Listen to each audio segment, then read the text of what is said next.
जंहिंजे करे अल्लाह तबारक व तआला मूसा अलैहिस्सलाम के फिरौन जे मुकाबले करण जो हुकुम जारी कियो। बिल्कुल अज तव्हां असां वटि साॻी सूरत हाल है। पाण जड़े इंसानन के गुलाम समझू था पिया, पाण जड़े इंसानन के अज जेको अबोझ समझू था पिया, उन्हनि का तालीम खसे छॾियो आहे, उन्हनि का सेहत खसे छॾियो आहे, हत्या के उन्हनि जी मीडिया भी आज़ाद न आहे जो उन्हनि के कम अज कम इन ॻाल्हि जो एहसास ॾियारे त तव्हां गुलाम आहियो, तव्हां कुझु बि न आहियो, तव्हां जे मथां हुकुमरानी ॿियनि इंसाननि जी आहे। हिननि हालतुनि में जॾहिं गुलाम खे पंहिंजे गुलाम हुजण जो भी एहसास न थिए,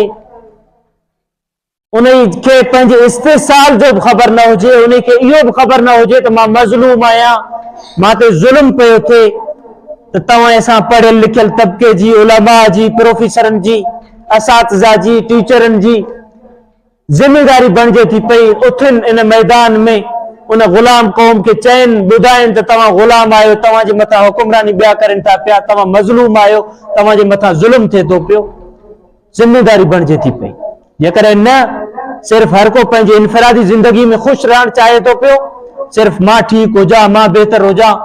मांखे अटो लटो आसानी सां मुयसर आहे, ठीक आहे, मुंहिंजो ॿाहिरि कोई कमकार न आहे, त अल्लाह वटि सुभाणे मुजरिमनि जे कटड़े में हूंदासीं, भली नेक नमाज़ी हुजूं, भली तालीम याफ़्ता हुजूं, भली उस्ताद हुजूं मुआशरे जा, भली प्रोफेसर हुजूं, लेकिन अल्लाह वटि तव्हां असांजो अशर बतौर मुजरिमनि जे हूंदो।